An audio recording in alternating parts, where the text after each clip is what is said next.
So today we're looking at just tenths. Now I'm going to use this conversion table to help me change images into fractions and decimals. Let's have a look at this first one. We know we're dealing with tenths, and you can see that because there are 10 parts, because tenths as a fraction are out of 10. So let's have a look. There are 6 parts coloured in, so that is 6 tenths. Now let me just write that in. So we've got 6 tenths.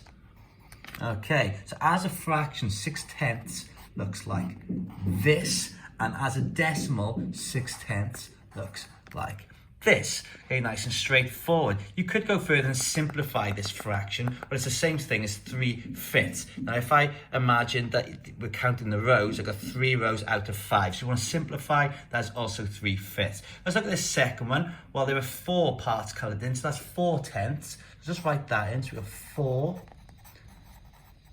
tenths. Now write as a fraction, so 4 over 10, same thing as 4 tenths, and 0.4 is what 4 tenths looks like as a decimal. Right, there's one last part here.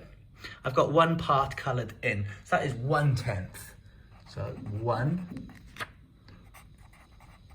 tenth. Okay, so 1 tenth looks like this as a fraction, and 1 tenth looks like this as a decimal. Now I could go back even further here and go, right, there are 2 rows coloured in out of 5 rows altogether, so I could simplify this further and say or 2/5. So 4 tenths or 2/5. So have a look. Your job is going to be to turn pictures into fractions and decimals, decimals into fractions, and fractions into decimals. Hopefully this will help you to see how.